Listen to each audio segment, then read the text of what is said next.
नमस्कार दोस्तों, आप सबका स्वागत है मेरे YouTube चैनल मिस्टर काउंसलर में।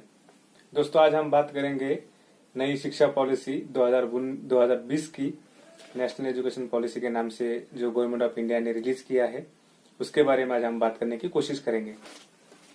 अब इस बात से अंदाजा लगा लो दोस्तों कि जो हमारी सरकारें हैं वो हमारी शिक्षा के प्रति कितनी सीरियस है।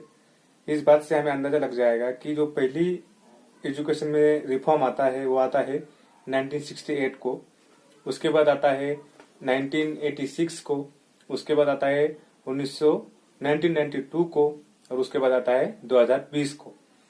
अभी 2020 में जो ये पॉलिसी आई है इसमें बड़ी प्रोग्रेसिव पॉलिसी एक्चुअली है और उसके बाद बड़ी एम्बिशियस भी है। अभी इसमें कुछ चीजें जो है जो मुझे आपसे डिस्कस करनी है वो हम स्टेप बाय स्टेप डिस्कस करेंगे। पहली चीज ये है दोस्तों कि मुझे डर इस चीज का है कि ये जो पॉलिसी, इतनी अच्छी पॉलिसी गवर्नमेंट ऑफ इंडिया ने लाई है, मोदी गवर्नमेंट ने लाई है, उसे इम्प्लीमेंट प्रॉपर तरह से किया जाए। क्योंकि इसका अगर पीरियड आप देखो इम्प्लीमेंटेशन का, तो इसका पीरियड है 2040। ये तो बात ऐसी हो गई ना दोस्तों कि जैसे कहते हैं, कौन जीता है तेरे जुल्फों की सर होने तक। उसी तरह की बात है कि 2040 तक पता नहीं हमारे हिंदुस्तान की सिचुएशन क्या होगी, हिंदुस्तान किस स्टेज पे होगा। तो तब तक का पीरियड जो है बड़ा लंबा पीरियड होगा और तब तक ये चीजें जो है इम्प्लीमेंट होनी चाहिए। लीगली स्पीकिंग मुझे ये लगता है दोस्तों कि ये जो पॉलिसी है ये पॉलिसी लॉ नहीं है, इसे किसी लॉ की बैकिंग नहीं है। इसलिए जो एक कमिटमेंट गवर्नमेंट हमको कर रही है कि हम जो है नया रेजुलेशन लाने की कोशिश कर रहे हैं, नई पॉलिसी इंप्लीमेंट करने की कोशिश कर रहे हैं, तो एक लूज कमिटमेंट बन जाता है क्योंकि इसको लॉ की बैकिंग नहीं है। तो मैं चाहूंगा कि गवर्नमेंट ऑफ इंडिया जो है इस बात को जरूर एक बार सोचे, क्योंकि इसमें एक बात ऐसी आई है दोस्तों, उन्होंने कहा है कि यूजीसी को जो है हम रिप्लेस करेंगे। अगर यूजीसी को रिप्लेस करना है तो आपको जो है यूनिवर्सिटी ग्रांट कमीशन 1956 का जो एक एक्ट है उसको रिपील करना पड़ेगा और उसके बाद ही आप रिप्लेस कर सकते हो।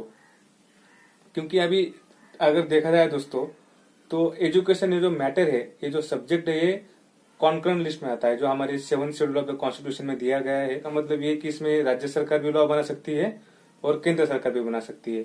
अभी केंद्र सरकार ने तो लॉ बना दिया और अभी देखते हैं कि कितने राज्य सरकार जो इसमें कंसेंसस देते हैं, क्योंकि ज्यादातर जो यूनिवर्सिटी है हमारे हिंदुस्तान में वो स्टेट यूनिवर्सिटी ही है।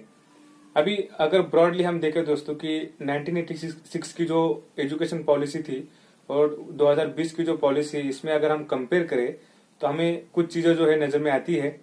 पहली चीज जो है कि 1986 के पॉलिसी में एक्सेस टू एजुकेशन, इस पे ज्यादा फोकस किया गया था, यानी कि ज्यादा से ज्यादा स्टूडेंट को जो है एजुकेशन का एक्सेस मिले या फिर वो लाभ उठा पाए एजुकेशन का। उसके बाद क्वालिटी पे फोकस किया गया था, उसके बाद इक्विटी पे फोकस किया गया था, अफोर्डेबिलिटी पे फोकस किया गया था, अकाउंटेबिलिटी पे फोकस किया गया था। तो इन सब चीजों पे जो है 1986 में फोकस किया गया था। अगर उसके कंपैरिजन में 2020 की पॉलिसी हम एनालिसिस करें तो उसको हमें ये नजर आता है कि इसमें जो है मेजरली फोकस किया गया है फ्लेक्सिबिलिटी पे, क्रिएटिविटी पे, क्रिटिकल थिंकिंग पे, उसके बाद इथिक्स पे, लाइफ स्किल पे, ह्यूमन एंड कॉन्स्टिट्यूशनल वैल्यूज पे इसमें फोकस किया गया है।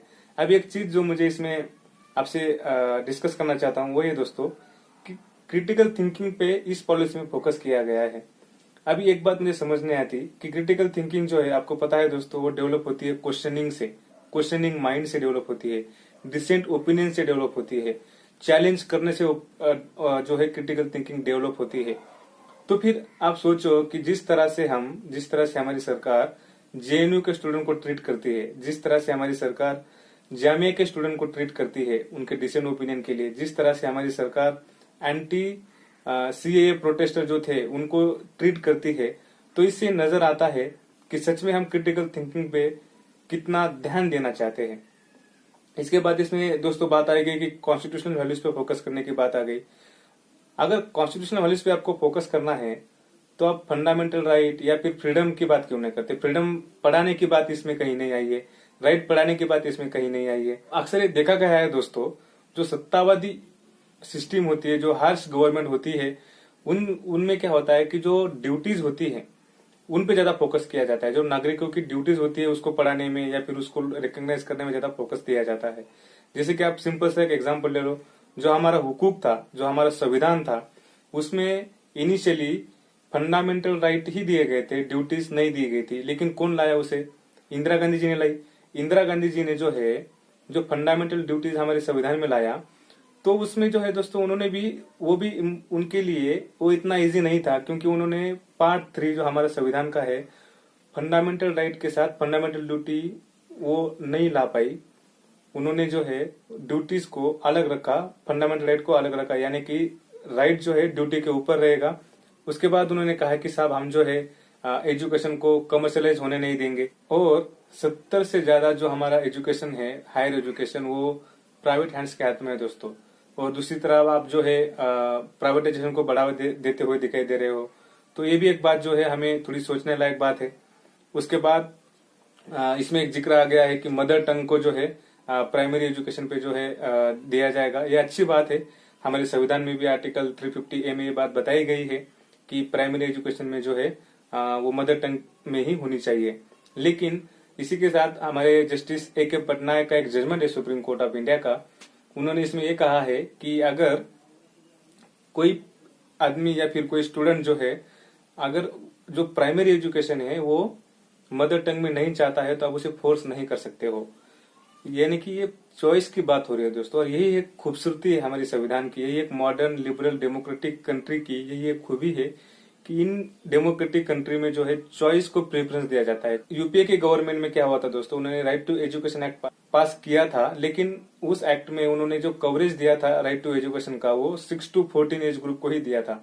तो जो ये रिसेंट पॉलिसी आई है 2020 की, उसमें एक अच्छी बात की है मोदी गवर्नमेंट ने कि उन्होंने इस एज ग्रुप को जो है 18 तक बढ़ा दिया है। तो ये जो नई पॉलिसी है वो 6 to 18 एज ग्रुप को कवर करेगी। ये बड़ी अच्छी बात है।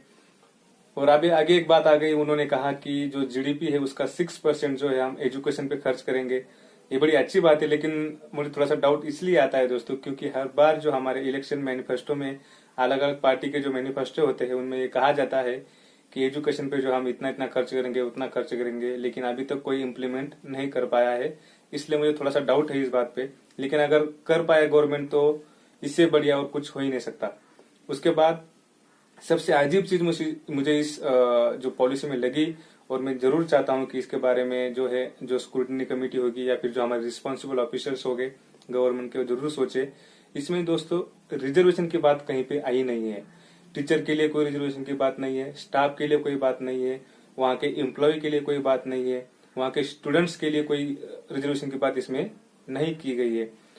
और ये देखो दोस्तों कि जितने भी हमारी यूनिवर्सिटीज है उसके जो वाइस चांसलर है, बहुत कम यूनिवर्सिटीज है जहाँ पे दलित वाइस चांसलर है।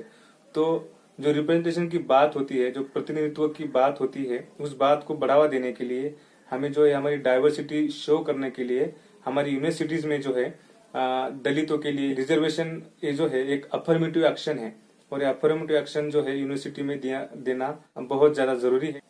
उसके बाद मुझे एक लगता है कि अगर ओवरऑल इस पॉलिसी को देखें दोस्तों तो बड़ी अच्छी पॉलिसी है, बड़ी प्रोग्रेसिव पॉलिसी है, और एक एंटी इंटेलेक्चुअल जो थिंकिंग है उस थिंकिंग को कर्व करने वाली, उस थिंकिंग को कट करने वाली, एंटी लिबर्टी को कट करने वाली पॉलिसी है। बड़ी अच्छी पॉलिसी है। हमको इसके लिए जो है हमारी गवर्नमेंट काबिले तारीफ है। और आखिर में ये कहूंगा दोस्तों में कि एक मुकम्मल वर्सटाइल सिटीजन, आत्मनिर्भर भारत या फिर विश्व गुरु, हम जो विश्व गुरु बनना चाहते हैं या फिर हमारे विश्व गुरु की जो कंसेप्ट है, उस आत्मनिर्भर भारत में, उस विश्व गुरु के भारत में मुकम्मल सिटीजन या फिर वर्सटाइल नागरिक तैयार करने के लिए इस पॉलिसी की बेहद ज्यादा जरूरत थी, और वही हमारे गवर्नमेंट ने किया है। ये जो पॉलिसी है ये इंडिया का जो है हिंदुस्तान के हमारे हिंदुस्तान के लिए बड़ी फायदेमंद साबित होगी। आप सबका बहुत बहुत शुक्रिया दोस्तों। अगर आपको मिस्टर काउंसलर के वीडियोस पसंद आते हैं तो लाइक, शेयर और सब्सक्राइब जरूर